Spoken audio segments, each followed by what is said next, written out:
The great hall went quiet as Queen Erin walked in with her dragon. Vex there beside her and the elven council members all stopped talking and stared at the human prisoner between them, who wore strange silver chains that glowed with magic power, and his uniform had symbols. He could not read, but he did not look scared at all, which made the queen curious about him. Counselor Theron spoke first and said they needed to decide what to do with this intruder who crashed through their magical barriers in some kind of metal ship, and their defenses barely stopped him from destroying half the city. The human lifted his head and looked straight at Queen Erin, with blue eyes that showed no fear, and his name tag said Lieutenant Jake Morrison, in the language of Earth, and he seemed ready to fight, even though he was chained and surrounded by armed guards. Queen Erin said in a voice that everyone heard clearly that he was hers, and she would decide what happened to him, and silence swept the hall because no one expected her to claim the prisoner so quickly. Vexed her, the dragon made a deep sound in his throat and walked around the human while sniffing him, and then the dragon made a noise that sounded almost like he recognized something. In this strange visitor from another world, Lady Kira stood up fast and argued that the human could be a spy sent to learn their secrets, and his people had never come to their realm before, so this might be the start of a war between worlds. Queen Erin disagreed and said it could also be an accident, and she walked down the steps toward the human to study him more closely because something about him felt important, and she wanted to know why. She told her guards to remove the magical chains because she wanted to speak with him as a guest, not a prisoner, and several council members protested, but she raised her hand and they obeyed. The chains fell away with a musical sound, and Morrison rubbed his wrists while keeping his eyes on the queen, and then he surprised everyone by speaking perfect Elvish and thanking her, even though he said he knew she probably had other reasons beyond kindness. The whole council gasped, because humans were supposed to be primitive and unable to learn their ancient language, but here was one speaking it like he had studied for years. Saren asked him how he learned their tongue and how he found their hidden realm, and Morrison said some things were classified, which made Theron reach for his sword, but the queen stopped any violence with a gesture, and she said that Morrison had no ship anymore and no way home and no allies here, so he had no power to make demands. Yet he spoke to her like an equal, which was either very brave or very stupid. Morrison jaw tightened, but he answered that where he came from, respect was earned through actions not given because of titles, and he added the words "Your Majesty" at the end with just enough politeness to avoid insult. Vexthar made that laughing sound again, and the dragon seemed amused by this bold human, and Erin felt herself almost smile because nobody had challenged her directly in a very long time. She told Morrison that he would answer all her questions about how his people developed space travel, and why he came to their world, and what his coalition wanted, and in return, she might let him live. Morrison asked if he could speak freely. She said he seemed determined to do that anyway, and he nodded and took a breath before explaining. He said, 3 weeks ago, their sensors detected huge energy readings from this area of space, and the signatures matched weapons powerful enough to destroy planets, and his mission was only to observe and gather information, not make contact with anyone. Erin asked what happened then, and Morrison's face darkened as he remembered, and said his ship encountered something in the void between worlds that hunted him. He described shadows that moved wrong, and eyes that reflected things that should not exist. And when it spoke, reality itself seemed to scream in pain, and it called itself the Hollow King. Everyone in the hall froze, and some council members made protective signs with their hands, and even Vexthar stopped moving and growled deep and threatening. Lady Kira said it was impossible because the Hollow King had been sealed away beyond the Void Rift thousands of years ago, and it could not return without a beacon to call it. Morrison said the energy readings were coming from a moon in this system, and his ship computer said it would reach critical power in 3 months, and whatever was being built there was enormous. Theron said grimly that the moon was called Nethermore, and it was an ancient prison that had been dead and empty for 1,000 years, but apparently it was not dead anymore. In felt cold fear run through her, because if the Hollow King was truly returning, then war was coming, and this time they had no allies and no armies like before. She dismissed the council, except for Theron and Kira, and told Morrison to follow her to the war chamber because they had much to discuss, and time was running out. As they walked through the palace, Vexler pressed his huge head against her side to comfort her, and through their bond, she felt his certainty that this human was important and fate had brought him here. She just hoped they would all survive long enough to understand why. The war chamber had maps everywhere and star charts mixed with old books. And in the center was a hologram of their solar system, which was technology that should have been impossible for elves according to human intelligence. Morrison noticed right away and said that Earth did not know elves were this advanced, and Aaron replied that human intelligence was very wrong about many things. She explained that long ago her people fought a war that almost destroyed reality in the Hollow King was just one of many horrors that got released, and when it was finally sealed, the cost was terrible. She showed him a hologram of Nethermore, and the moon's surface was covered in scars and craters, and at the center, something was glowing with sickly light. Morrison asked about the elder races, and Aaron listed them as elves and dragons and stone singers and void walkers and others, but said most were gone now, either extinct or hiding in pocket dimensions. She told him only the elves remained in large numbers, and even they were just a shadow of what they once were, and she became queen at age 12 because everyone else in her family died fighting the Hollow King.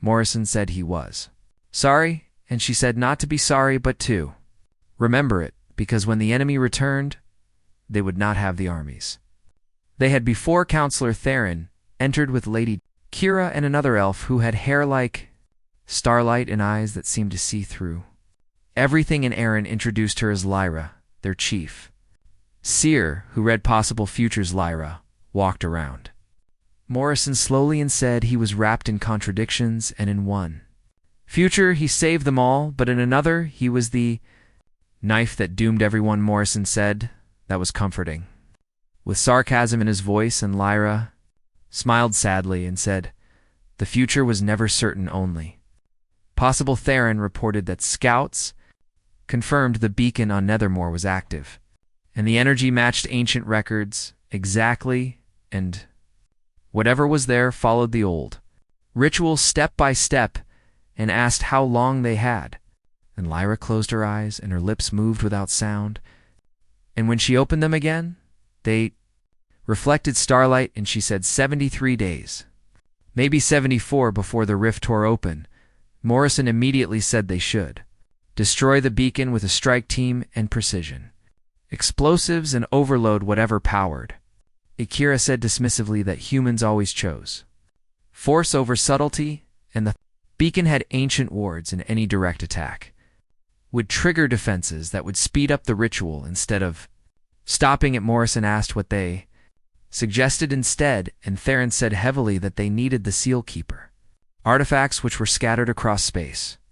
After the elder races fell, he listed them as the Crown of Eternal Night, and the Singing Blade of Keth, and the Void Walker Mirror, and he paused before saying the Heart of Dragon. Saren's hand moved unconsciously to touch Vexler, and the dragon eyes flashed with understanding. Morrison interrupted and asked if they were serious about a quest when they had less than 3 months, and Lyra said they were not treasures but keys, and without all 4 artifacts they could not remake the seal. She gestured, and the hologram changed to show simulations of destruction spreading from Nethermore like a disease, and the Hollow King did not just consume worlds but unraveled them and reduced everything back to void and nothingness. Morrison stared at the spreading darkness and said quietly that Earth was in that projection along with 17 inhabited systems and hundreds of colonies. Surin confirmed this was not just an elven problem anymore,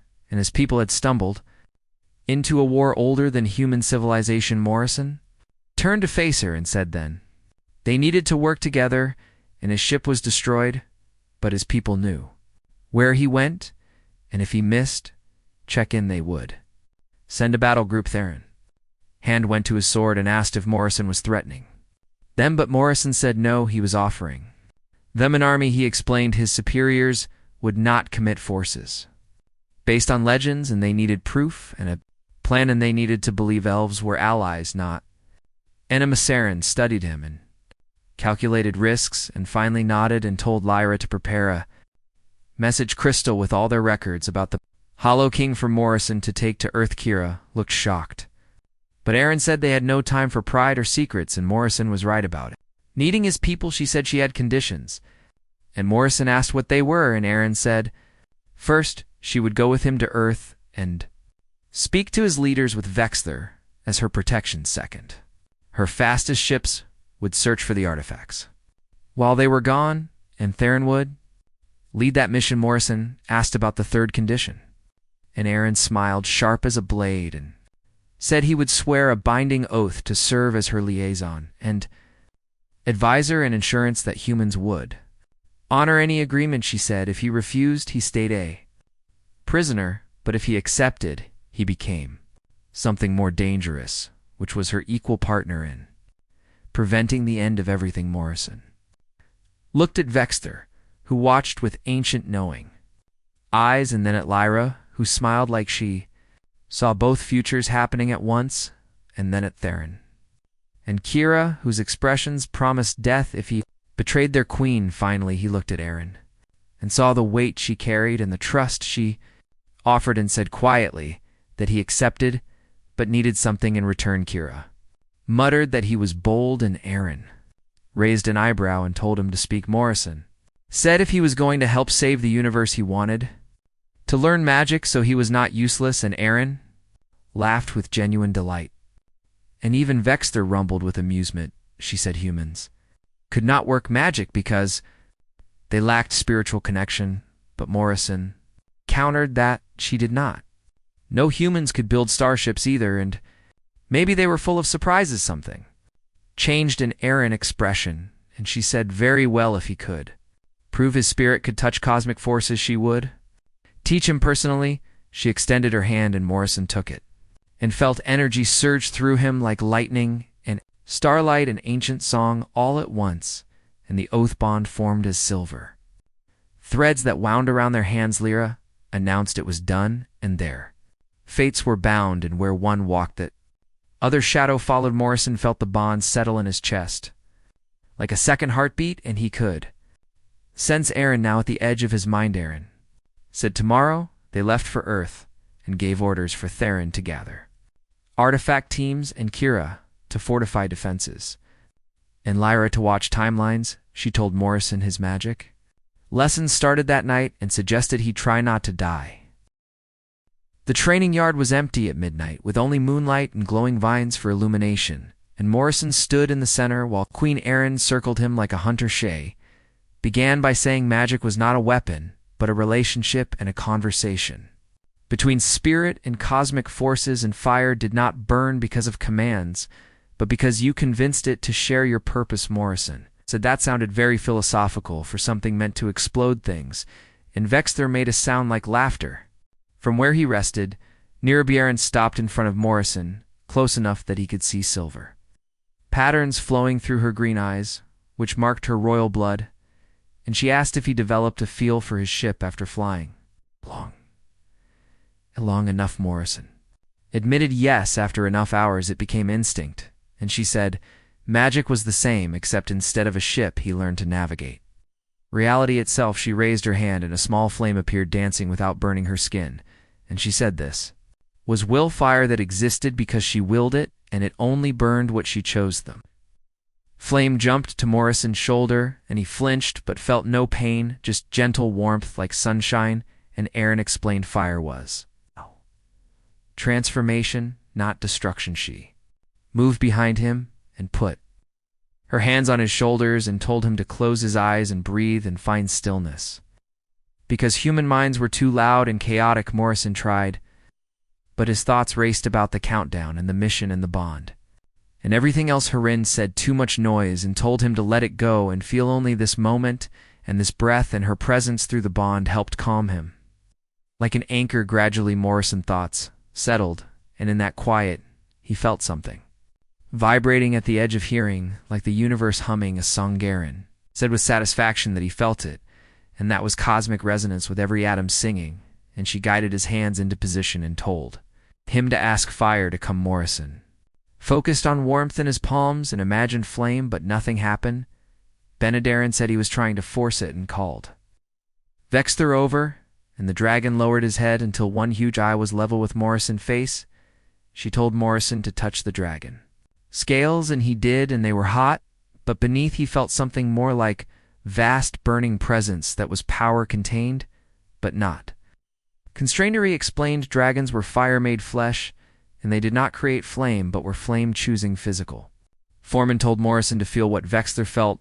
Morrison closed his eyes and let his awareness sink into that connection and suddenly understood that fire was alive and wanted to exist and move and transform. He opened his eyes and extended his hand and whispered, "Please, I need your help." Pace spark appeared in his palm, tiny and flickering but real and impossible before it went out, and his smile was bright, and she said it took her months to make her first spark, but he did it in one night. Morrison stared at his hand and said, "Maybe humans were not spiritually deaf," after Alarin said quietly that perhaps the bond between them opened pathways that normally took years, and they were connected more deeply than either expected.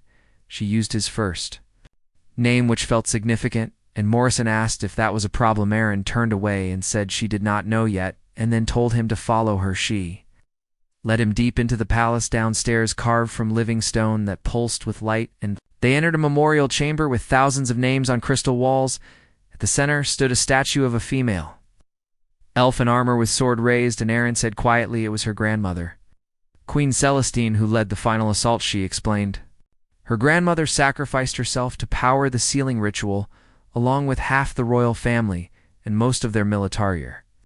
Touched the wall and names blazed with light, and she said she was 12 and too young to fight, and watched from the palace. As the sky burned, she felt through family bonds, as her relatives died one by one and became queen because no one else survived. Morrison said he was sorry and meant it, but Aaron's voice hardened and said, "Do not be sorry, but remember it." And use HES said when the Hollow King returned they would not have the numbers from before, and asked if Morrison was ready to explain to Earth leaders why he allied with the enemy. Morrison said she was not the enemy, and Aaron replied they did not know that yet. He said then he would make them understand, and touched the oath bond scar on his hand, feeling silver threads pulse, and said they were in this together. Aaron laughed softly, and for a moment the weight of centuries lifted, and she said, perhaps that was what they needed, which was someone who had not learned to fear the impossible. They stood in the memorial surrounded by names of the dead, while Vexler kept watch, and above them moons set, and dawn came. Morrison touched his palm again and summoned that tiny spark, and it lasted longer, fed by determination and the growing connection to Aranth. Hollow King was coming, but fire answered those brave enough to call it. The journey to Earth was strange because Aaron's ship, the Star Whisper, seemed grown instead of built, with organic curves and crystal technology that moved through space by folding Realit of Exthar. Stayed in the cargo hold and the crew of 30 elite. Guards watched Morrison with suspicion that deepened when they saw his training with the Queenan. The fourth day, Aaron told him he was improving as he maintained steady flame for nearly a minute. Morrison let the fire fade and asked about Theron. Mission, and Aaron's expression clouded as she said they located the crown of eternal night. It was held by the Obsidian Court, which was dark elves who broke away millennia ago and blamed regular elves for unleashing the Hollow King through arrogance. Morrison had learned to read her moods through the bond and right. Now she projected guilt and old anger. He asked for the truth, and Aaron stopped pacing and said simply that they tried to become gods. The elder races attempted to harness primordial creation forces and thought they could control the void, but instead gave form to nightmares. She said the Hollow King was the largest and hungriest of their failures, and the Dark Elves had a point. But grudges would not save anyone from extinction. Morrison asked if she was ready to face human leaders, and she said she faced cosmic horrors and political coups. So how bad could human bureaucracy be? Morrison grinned and said she had no idea. The Star Whisper emerged above Earth Moon and triggered every alarm, and within minutes, 3 heavy cruisers formed an intercept with weapons ready. Admiral Kate Hayes transmitted from the EDC.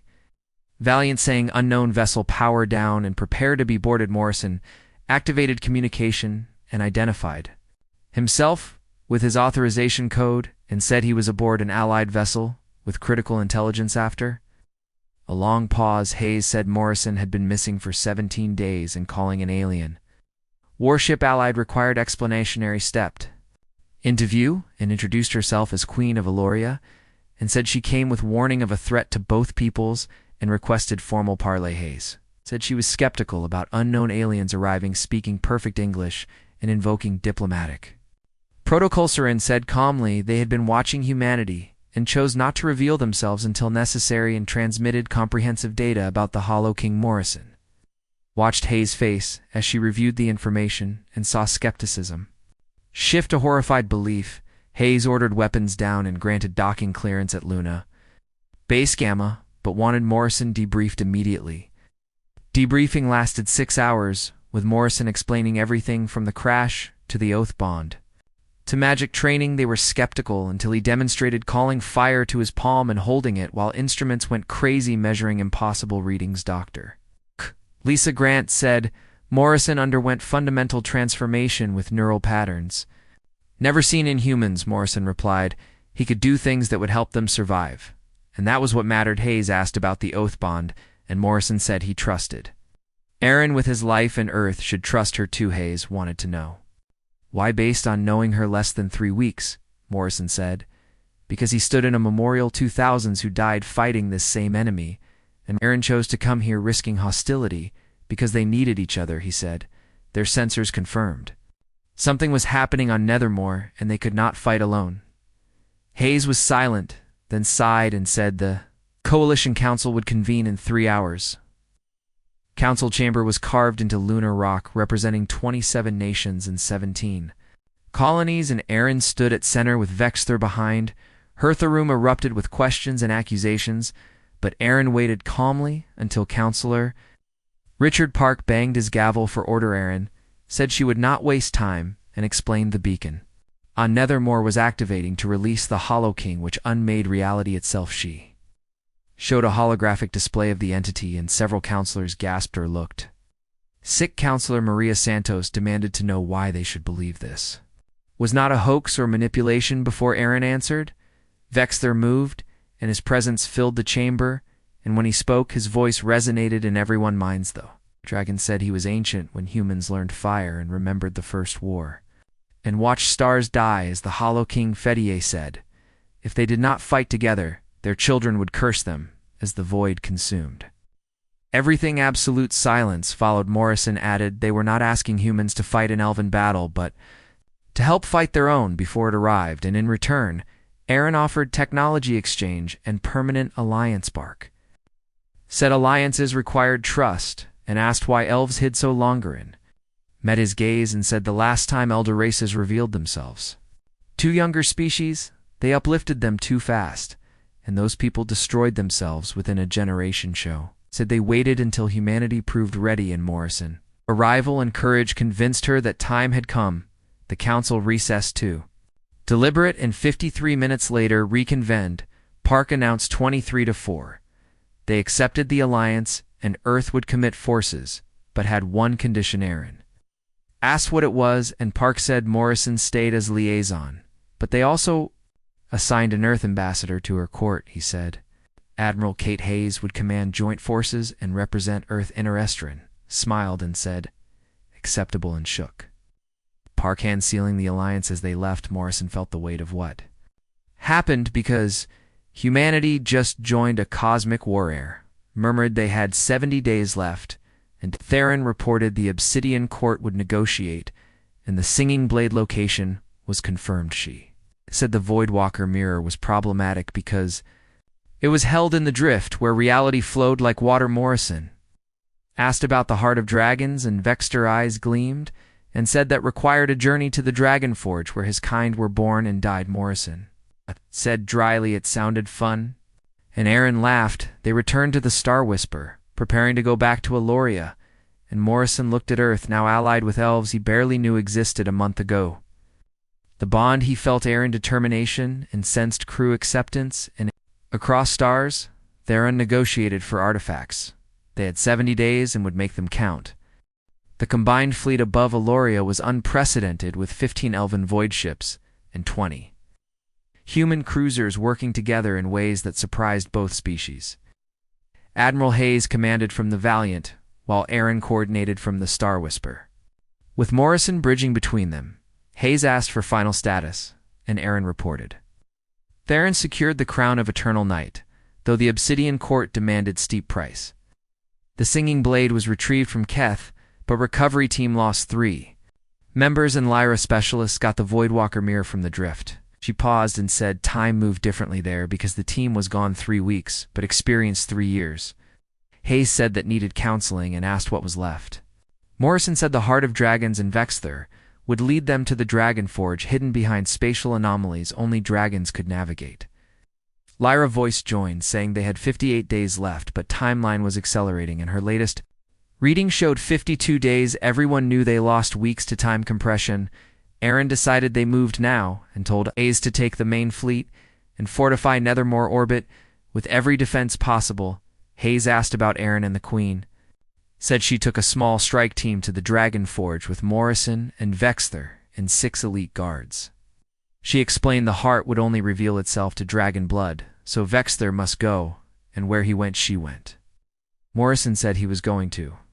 And when Aaron started to argue, he said she needed someone who could work magic but was not bound by elven traditions. Aaron's expression softened, and she agreed, calling him a bridgewalker, which ancient texts use for beings between worlds. The journey took them through space, where stars twisted impossibly and physics bent, and Vexthur, navigated by instinct, the dragon announced arrival in reality. Snapped back to normal, showing a dying red giant with an orbiting world that blazed with internal heat. Vexthur said quietly, "This was the forge where first dragons shaped themselves from fire and learned to bind essence to physical form. They descended through storms that would vaporize normal ships and landed on a platform carved from single massive rubies still warm after 1,000 years. Morrison stepped into heat that would be lethal without magical resistance, and the air tasted of metal and ash and something alive. Aaron warned to stay close because the forge was sentient and would test them. They entered halls vast as cathedrals carved with patterns that hurt to see, and everywhere were dragon bones in various decay states. Morrison asked what happened, and Vexthur answered the Hollow King because dragons thought themselves mighty enough to face it alone. 90% flew to battle, and less than 1% returned. Vexthur paused before a skeleton larger than himself and said quietly, it was his father who held the breach for 3 days, while other races evacuated. Aaron placed her hand on Vexthur's flank, offering comfort, and through the bond Morrison felt depths of their centuries. Long partnership. Vexthur said the heart was in the crucible deepest chamber where dragons went to die and be reborn, and he had not been there since bonding with Aaron. They descended deeper until heat made Morrison armor complain, and Aaron worked a cooling spell, but Morrison helped, and together they wove better protection, Aaron said, impressed that he was learning fast. They reached the crucible, which was a vast sphere with walls of living flame, and at center, suspended in fire, stasis hung a crystal structure pulsing with inner light, but between them and the heart stood figures made of ash and memory, which were echoes of dead dragons given form by forge magic. The echoes demanded in unison who came to the crucible. Vexthur announced himself as last great worm, seeking the heart to seal the hollow. King again, the echoes said. The hollow king could not be sealed, only consumed, and that required willing sacrifice of a dragon burning to ash to power the binding horror crashed through. Morrison, as he understood, and said no, there had to be another way. The echoes said there was no other way, and this was always the price, which was a dragon life. For Cosmos' survival through the bond, Morrison felt Aaron grief spike, and she said she would not lose. Vexthur said gently, using a term from when she was a child, that he was old and weary but not ready to fade into memory yet. He turned to Morrison and said, Bridgewalker, the ancient texts spoke of someone existing between fire and flesh, and asked if Morrison could feel the heart resonance. Morrison focused and reached out with magical senses, and the heart pulsed in rhythm with his heartbeat in Vexthur and Aaron. He said yes, he felt it waiting and alive. Vexthur offered a choice to complete the transformation and bond with the heart together, sharing the sacrifice. Burden? He asked Morrison to become part dragon, and the bridge between old magic and new, and proof that sacrifice could be shared. Morrison looked at Aaron and saw tears and terror, but beneath it, desperate hope, he said, "Do it, whatever it takes." The echoes parted, and Vexter reached with one claw, while Morrison placed his hand beside it, and the heart blazed with light. Pain and transformation hit as every cell ignited and reformed, and Morrison felt dragonfire merge with human determination. He felt Vexter memories flood through him with 10,000 years of experience, and Vexter felt Morrison brief, brilliant life and his choice of courage over fear. The heart accepted them both and rewove them into something new. Morrison opened. His eyes, transformed with armor, merged into steel-like scales and hands that could shift between human and dragon. He could feel cosmic forces as intimate conversations and breathe fire naturally. Vexter stood changed to now smaller and more compact, with scales shot through with human red veins. Vexter said with wonder they were truly bound as one being across two forms. Morrison felt it and was still himself, but also Vexter, ancient and eternal, and through them the heart pulsed with power to seal. The Hollow King Aaron stared, cycling between relief and fear and awe. Morrison said in a voice carrying Vexter harmonics that they had 52 days to make this work. The fleet assembled around Nethermore as the final day arrived, with Theron positioning the crown and Lyra holding the mirror and the singing blade humming. Morrison, who was also Vexter, stood at the western point with the heart blazing in his merged chest. The beacon pulsed with sick light, and reality began. Tearing haze warned from the Valiant that it was coming, and all ships went weapons free. The void rift opened like a wound, and through it reached the Hollow King, vast beyond measure, with stolen face masks, screaming and hunger radiating across dimensions. Aaron commanded now, and the 4 artifacts activated, weaving power in patterns taught by ancient sacrifice. The crown blazed with authority, and the mirror showed the Hollow King what it could have been, and the blade sang dirges for the lost, and the heart of dragons burned. Morrison felt himself, and Vexter poured transformative fire into the ritual, showing the Hollow King the void was not empty, but potential for everything. The Hollow King screamed and reached and fought, but the seal held slowly, the rift closed, and the entity was drawn back. Not destroyed, but transformed and bound.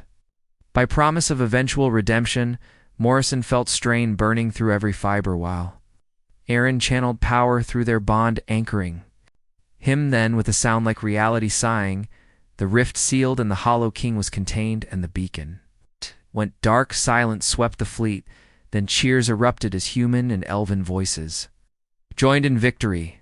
Morrison collapsed, reverting to mostly human with dragon features still visible, and Aaron caught him through the bond. He felt her tears of joy. She whispered they did it, and Morrison said they did it together, all of them, the way it was always supposed to be. Hayes reported the fleet took hits, but held, and the seal was stable, and Lyra confirmed timeline normalized. Vexter consciousness stirred in Morrison and said gently, they had not won but bought time, because the Hollow King would test the seal. Aaron stood and addressed the fleet, proposing permanent alliance called Coalition of Joined Worlds. With human ingenuity and elven magic working together, Hayes seconded immediately, saying Earth would agree because they saw what cooperation achieved as recovery began. Morrison looked at stars with humanity domain, now joined with Eloria territories. He asked Aaron what happened now, since he was bonded to her and merged with a dragon. Aaron smiled, genuine and warm, and said simply, together, building something new. Morrison looked at his hands, watching scales shimmer and fade, and felt Vexter wisdom and Aaron determination, and his own stubbornness woven together. He said they would build the future where different species worked together and sacrifice did not mean losing everything. Aaron laughed and took his hand with Scales, meeting Scales, and said, very well, Bridgewalker, let them build that optimistic future together. Behind them, Vexter physical form dozed, while his consciousness stirred content. The fleet began journey home to multiple homes bound by alliance and hope. The Hollow King was sealed and the war won, but the real work of building peace and maintaining alliance was beginning. And in the silence of space, if one listened, the cosmos itself exhaled in relief, because for the first time in millennia, the universe had hope and hope burns brighter than any star.